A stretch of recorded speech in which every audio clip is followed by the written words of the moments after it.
Assalamualaikum warahmatullahi wabarakatuh. Baik teman-teman, dalam kesempatan ini kami ingin menjelaskan beberapa materi mengenai dukungan keluarga dalam menyelamatkan anak dari penyalahgunaan nafza. Untuk itu perkenankan kami untuk memperkenalkan anggota kelompok yang mana ada Hidayatul Munazirah, Syahrul Ramadan, Muhammad Wahyu Bayu Aji, Hindun Asri, dan Muhammad Bestari Sultansyah.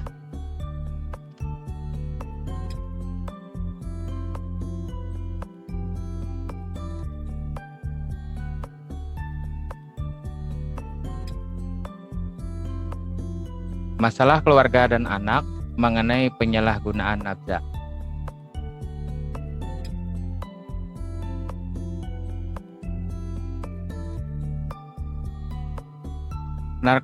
Narkoba, psikotropika, dan zat adiktif atau yang sering kita kenali dengan istilah nafza merupakan ancaman yang sangat menakutkan.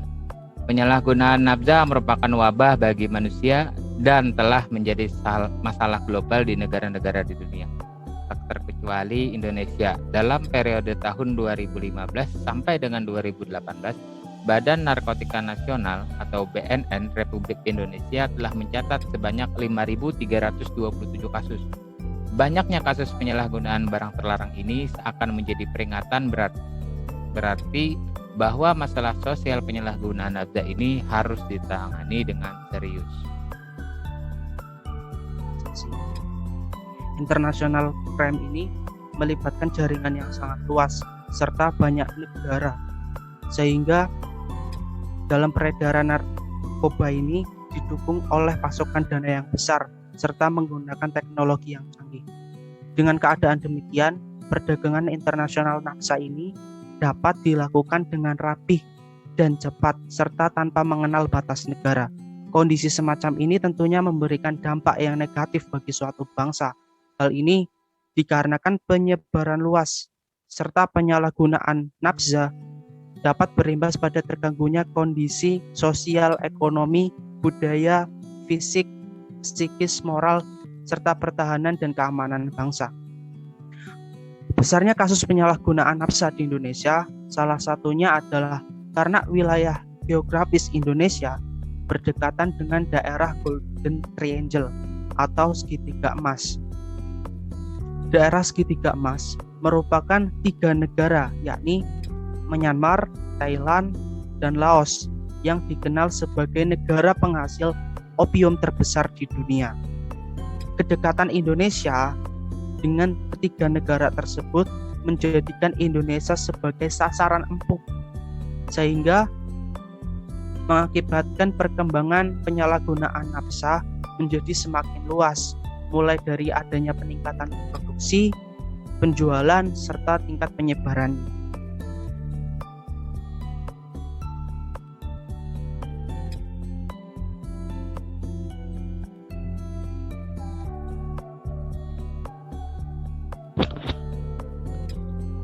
Untuk selanjutnya kita masuk ke pembahasan yang itu. Slide sebelumnya. Nah, di sini dikatakan bahwa remaja itu merupakan sektor atau kelompok paling rentan terhadap nafza atau narkoba tersebut. Nah, hal itu karena pada masa remaja ini merupakan masa di mana mereka itu sedang mencari jati diri mereka, sehingga mereka itu mudah terbujuk dengan apa yang ada di lingkungan mereka seperti itu. Terus kemudian menurut data dari BNN, masih slide sebelumnya, menurut data dari BNN itu pada tahun 2017 itu ada pada tahun 2018 itu terdapat 2,29 juta kasus narkoba pada kalangan pelajar di 13 ibu kota provinsi di Indonesia. Jumlah tersebut termasuk besar ya. Kemudian kenapa narkoba ini harus dijauhkan dari generasi remaja atau generasi muda itu, karena generasi muda itu memiliki rentang waktu yang jauh lebih lama apabila mereka menjadi pengguna narkoba ini. Misalkan apabila mereka mengkonsumsi atau menggunakan pada usia 15 tahun dan mereka bisa saja berhenti pada usia 30 tahun, nah berarti mereka menjadi pengguna nafsa ini sudah selama 15 tahun. Kemudian slide selanjutnya. Nah, di sini ada faktor-faktor yang melandasi penyalahgunaan nafsa terhadap anak atau remaja, yaitu ada faktor internal dan juga faktor eksternal. Yang pertama yaitu faktor internal itu bisa disebabkan dari si anaknya itu sendiri, yaitu bisa dari kepribadian maupun sifat si anak. Mungkin bila si anak itu memiliki sifat yang bebas dan sulit diatur gitu, nah mungkin mereka bisa rentan menjadi pengguna nafsa ini.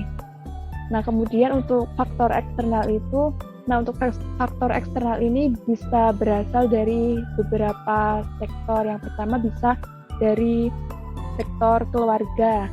Nah mungkin dalam beberapa kasus anak-anak dari keluarga broken home itu mereka rentan menjadi pengguna nafsa ini karena gara-gara masalah yang terjadi di rumah mereka menjadi kurang perhatian dari orang tua sehingga mereka kurang pengawasan dan lari ke barang tersebut.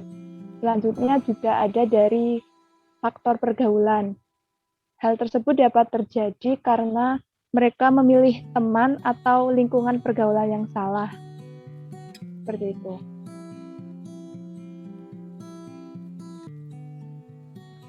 Lanjut.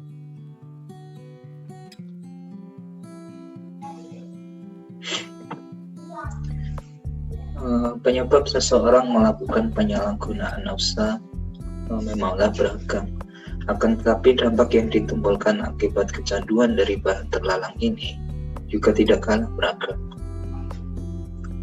Di sini ada dampak penggunaan nafsa, yaitu secara fisik dan secara mental. Secara fisik, nafsa dapat merusak beberapa organ tubuh manusia, dan secara mental, nafsa dapat mengakibatkan emosi, depresi, tidak dapat kelakuan, dan sampai sakit jiwa. Dampak psikososial yang dirasakan penyalahgunaan nafsa seringkali menimbulkan dampak psikososial dan ekonomi dalam sebuah keluarga. Dampak psikososial yang dirasakan anggota keluarga seperti rasa kecewa, sedih, marah, malu menjadi aib di masyarakat, bayangan akan ketidakjelasan masa depan sebab putus sekolah atau dikeluarkan dari pekerjaan, pastilah mengganggu suasana kenyamanan dalam kehidupan keluarga. Kemudian dampak ekonomi juga jelas terasa bagi keluarga yang memiliki salah satu dari anggota keluarganya menjadi pecandu nafsa. Seringkali kita mendengar bahwa untuk memenuhi keperluan nafsa atau seseorang yang kecanduan dengan mengkonsumsi zat-zat terlarang ini, tidak segan-segan seseorang menjual barang-barang berharganya atau bahkan melakukan tindakan kriminal seperti halnya mencuri, membegal, menodong, dan lain-lain.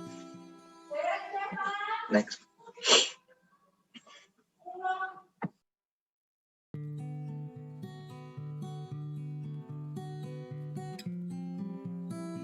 Selanjutnya yaitu ada fungsi dan peran keluarga. Adapun fungsi keluarga yang berhubungan dengan sistem sosial yang luas ada banyak, seperti fungsi reproduksi. Fungsi reproduksi di sini fungsi keluarga sebagai generasi penerus.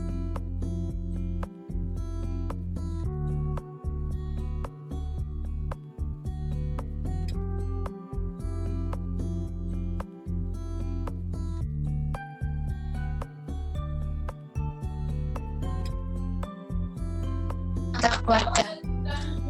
Terus yang keempat yaitu ada fungsi proteksi. Fungsi keluarga di sini yaitu melindungi dan membentengi anak dari tindakan-tindakan yang dapat merusak norma dan nilai masyarakat. Terus yang kelima yaitu ada fungsi ekonomi. Fungsi ekonomi di sini, keluarga mempunyai fungsi untuk mencari nafkah dan mengatur keluarganya. Terus yang keenam ada fungsi religius. Fungsi keluarga di sini yaitu untuk meletakkan dan menanamkan nilai dasar agama bagi anak dan anggota keluarganya. Terus selanjutnya yaitu fungsi pendidikan. Fungsi keluarga di sini yaitu untuk mendidik anak-anak sebelum masuk ke sekolah formal seperti SD, SMP.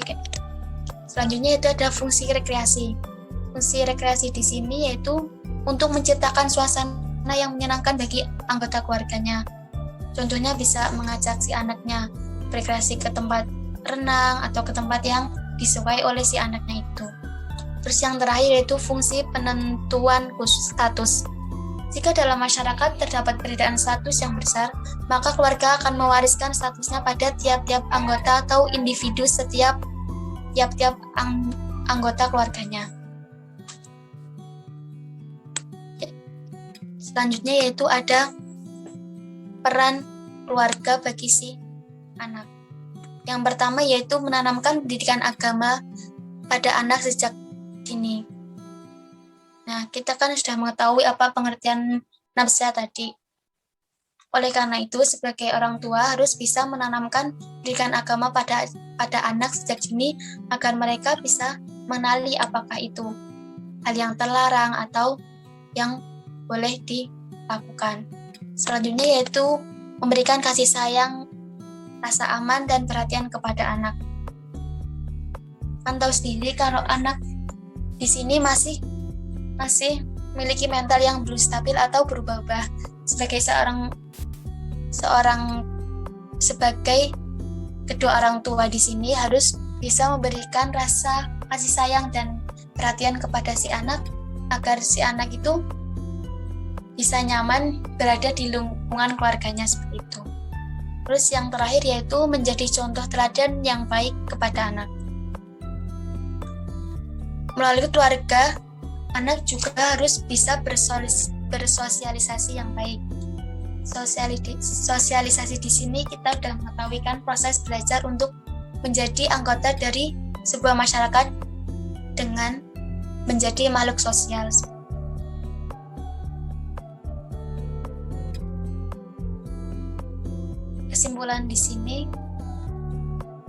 Kesimpulan dari dukungan keluarga dalam menyelamatkan anak dari penyalahgunaan nafsa yaitu keluarga mempunyai peran yang sangat penting bagi anak. Sebagai seorang keluarga harus bisa mengambil peran yang penting dalam menyelamatkan anak dari penyalahgunaan nafsa. Demikian pemaparan materi yang dapat kami sampaikan. Bila banyak kekurangan dan salah kami, mohon maaf yang sebesar-besarnya. Sekian dan terima kasih. Wassalamualaikum warahmatullahi wabarakatuh.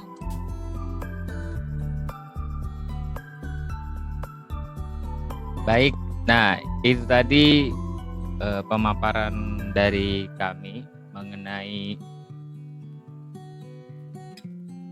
dukungan keluarga dalam melindungi anak dalam penyalahgunaan nafsa. Ada banyak poin-poin penting di mana zat berbahaya ini atau barang berbahaya ini tadi sudah masuk ke Indonesia dan menjadi bahaya yang sangat diwaspadai. Kemudian dijelaskan juga ada keluarga sebagai faktor pendukung dalam memproteksi anak sehingga tidak terjerumus dalam penyalahgunaan nafsa.